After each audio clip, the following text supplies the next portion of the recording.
Ladies and gentlemen, welcome to episode 7 of Talk Exchange. Today we have a very special guest, Kathy Mize, who is the immediate past national president.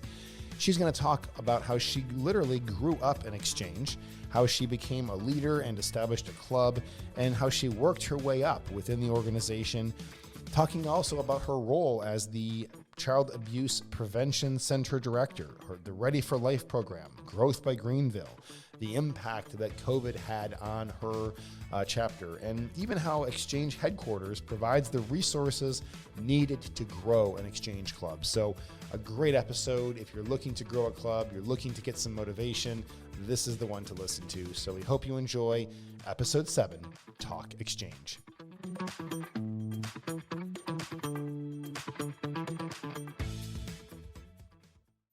Welcome to Talk Exchange. I'm Tracy Edwards, CEO of the National Exchange Club. And I'm Christy Lindahl, the Director of Communications.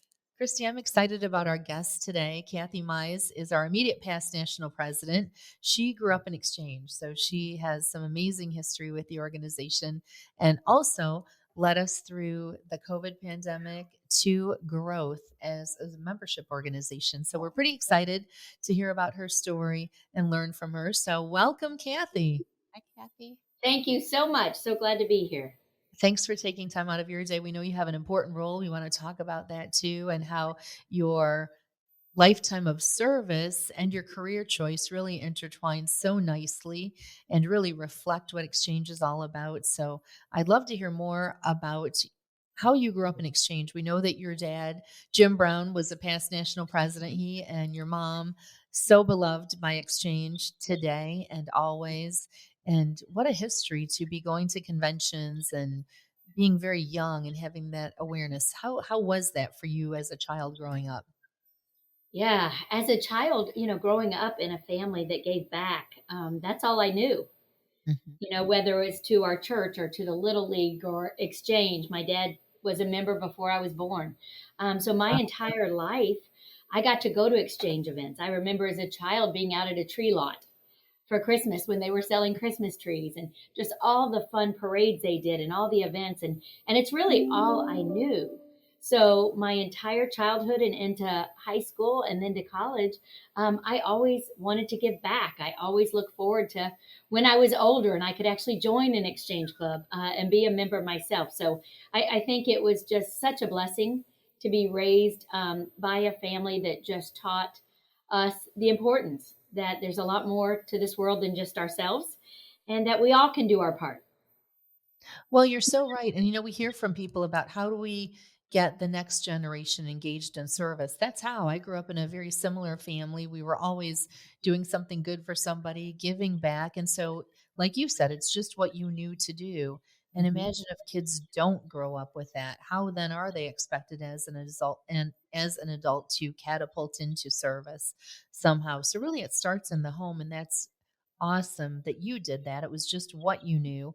And what impacted you then to get more involved, because it was at the level where you were growing up and so your parents brought you to conventions. I'm sure you have great stories about that. But what led you to say, I want to continue in leadership in this organization as well and really follow the same path that your dad set? Yeah, well, I never intended to do that when I joined Exchange. But actually, I became a leader right away because the area where I lived in South Carolina did not have a club. So we had to build a club. So I was the charter club president. So I kind of got started in a leadership role because I really wanted an Exchange club in my hometown. And it was an amazing club. And we did a lot of great things. So I just started as club president. And then when I moved back to Florida, I found a club that I loved that I joined back in 1998 and worked my way up. It's a very strong club and one that really develops leaders and focuses on leadership succession. So I kind of got in that mindset and went all the way up to that. And then after that, it was the district. And again, I don't think I thought I would go beyond that. But there was just something about Exchange and being in a leadership role and feeling like if I could impact this organization in a positive way and grow, not just to grow, but which means greater impact across this country, especially as it relates to our national project, the prevention of child abuse, then that's what got me to go ahead and run for the national board and ultimately to become national president. So it was an honor to serve in that role, in every role I've had in Exchange. And I think it's just important that we, develop our leaders and let people have the opportunity that I've been so blessed to have. Yeah, we often talk about how people should share, our members should share the gift of exchange with others, but it's really a gift to yourself too, which I think you've just illustrated, Kathy. It gives you a sense of purpose and fulfillment in some ways.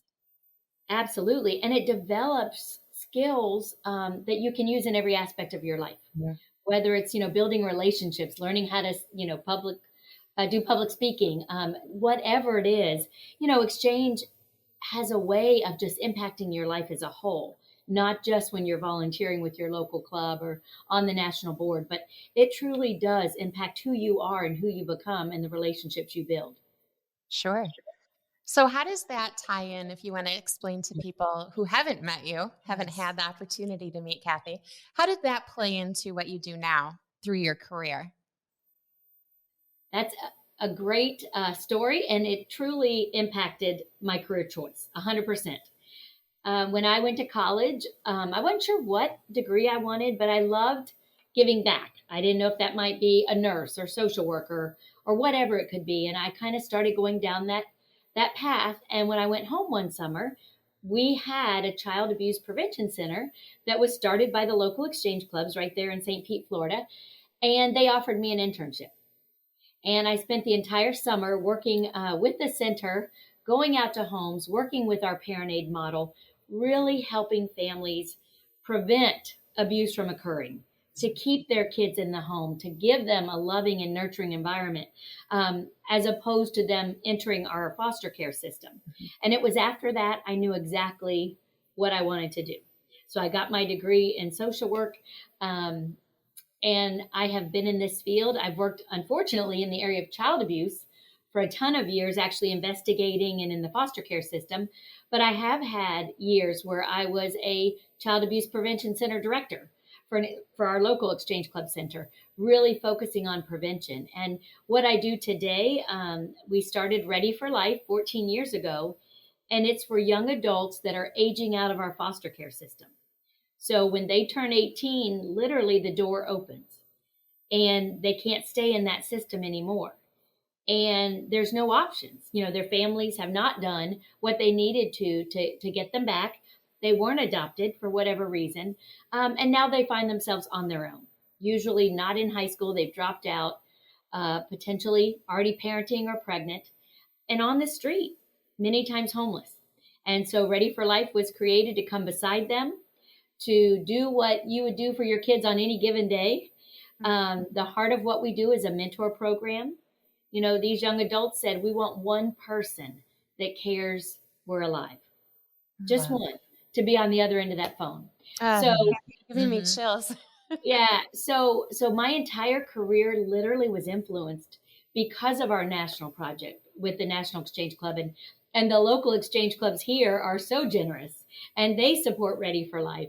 So we are doing after the fact, after abuse has occurred. However, we have about 200 little ones that are the children of these young adults that aged out. And that's 200 little ones not in foster care.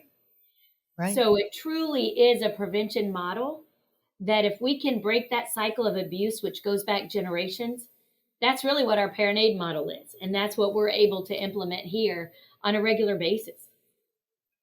Definitely. Wow, that is some great impact. And, I know that part of what led you to be so passionate about the theme Growth by Greenville was knowing that the more people we have involved, the more we can make a difference in their life, the more it positively impacts them and everyone around them and the community. And your passion for Growth by Greenville really caught on. So tell us about that, about how we reach that goal and what you see as going beyond that goal of Growth by Greenville. Coming out of COVID, I was blessed to have 2 years as national president during the COVID time. And, we all had to learn new ways of coping and how we did business per se. So I knew that as we came out of it, that really people were looking to get engaged. They wanted to get out. They wanted to make a difference again. They wanted to connect because we couldn't. We did the best we could to do things to help others during that time. But I felt like this was our time to really give people a way to connect, to make a difference, to get involved in their community, and especially for communities that didn't have an exchange club.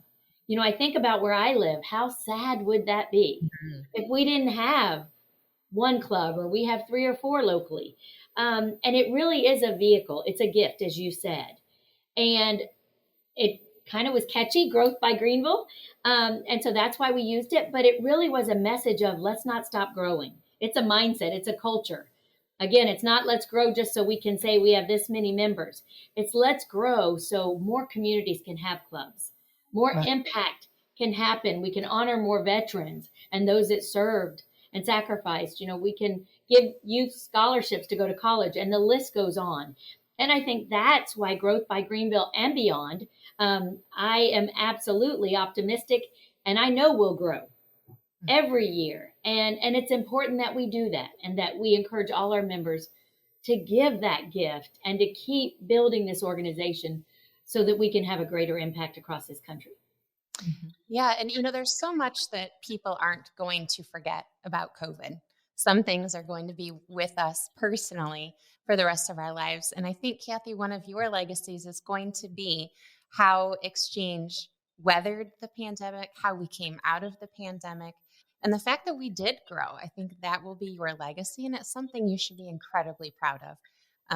From the headquarters staff standpoint, making that pivot in 1 or 2 days is difficult. It was difficult for every company, but then we also had to find a way to encourage people to continue to serve their communities, even though they couldn't be out in the communities. And I'm very proud of what our organization was able to do. And I think on behalf of the staff and the rest of the membership, we thank you for helping us to see how we could make that happen.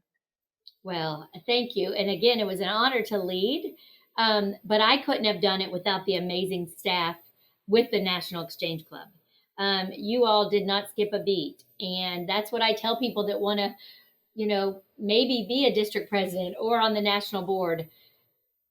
You make our job easy, and you give us all the tools and the resources and the support we need to serve in whatever role we're in. So I thank you all for really just being there and not stopping. As Tracy has said before, many organizations kind of put everything on hold. Definitely. Our organization said, absolutely not. It's even greater need now, and our country needs us more now, and our communities need us more now. I could not have done it without the amazing national staff, the national board, all Exchange members across this country, because it took all of us to grow. And it's going to take all of us to continue to grow and make a greater impact. It was a great show, really, of unity for service, seeing everybody Absolutely. get so excited about working together toward that initiative. And it was such a positive, uplifting atmosphere that made people excited to get involved. So based on that, what do you have to say to people who are listening who have no idea that exchange clubs exist? What do you have to say to them to encourage them to learn more? First, I would either get on the website or call the headquarters and find out, do you have a club in your area? Or what is the closest club? Because they are all over the country. So I encourage you to look and see if you have a club, or to see if you have one of our child abuse prevention centers right there in your community that you can engage with. That would be the first step. However, if you don't, that's an exciting step that we would love to build one. We have a team that will rally around you, as I found out when I wanted to build one. You don't do it by yourself. So we are looking to find communities that don't have an exchange club. And I am here to tell you, it is sad for those communities. I hate you're not being able to experience what we experience all the time. So call, let us know, email, whatever you need to do, and we will rally around and support you as you build a club in your area. And the beauty of that is really every club meets the needs of their own community. So whatever your needs are, that's what you get to do. We're not a cookie cutter model that everyone has to do the same thing. It's so fun to see what's going on across this country in our clubs, that will amaze you. So just get involved, call, email, whatever you need to do. But I hope that we can continue to build so that we have an exchange club in every community across this country. That would be amazing. And based on that message, where do you see Exchange going in the next, 2 to 5 years? That would be my goal. Not only having areas that don't have exchange clubs now do, and even if your area has a local club, my community has 4. So just because there's a club there, you can still build another one. We all have different needs as to when we meet, where we meet, the time of day, are we working, are we not, all of that. So I see us really focusing on areas that don't have clubs or don't have clubs that are meeting the needs for those that want to attend. Also reaching out to those that are younger. I do not believe that the younger generation doesn't want to give back. I absolutely think that is wrong. They want to give back. They need a vehicle to do that, and they want value. If they're going to a meeting, it needs to have a purpose. And what we say is it's not about the meeting. It's what you do when you walk out the door and how you serve your community. So we need to focus on how can we engage all ages so that together, we can be very diverse and inclusive and meet the needs of our communities, which all look so very different. The other piece of that is I would love to see more child abuse prevention centers started across this country by our exchange clubs, because unfortunately, the numbers of those children being abused across this country only continues to rise. The number that are in foster care only continue to rise. COVID did not help that. I think many thought it did. It didn't. Kids were not being seen by the protective people in their lives. So we need more efforts across this country to keep kids safe, to protect them, and to strengthen our families so they can raise their own children right in their own homes. So I see Exchange doing both of those, continuing to build clubs, continuing to invite members to our existing clubs. If you haven't brought a new member in a while, it's time you ask someone. It's time you give them that gift. And again, what every club does, it makes such an impact. So as creative as you want to be and just meet the needs of your community, and together, I think we will give this country what we need, especially after coming out of such a hard couple years with COVID and violence and a lot of other things. We are the answer. Exchange in every community is the answer. I love that. We are the answer. You're right. We have a quality product in the form of clubs nationwide, offering great value to people and really making a big difference in the life of the member and beyond. So Yes. It's pretty tremendous, the ripple effect. Well, thank you for joining us. Absolutely. Thank you for having me. Inspiring time, as you always are when we're with you. So thank you for sharing your inspiration and your personal commitment with our audience today. Thank you all so much. Thank you, Kathy.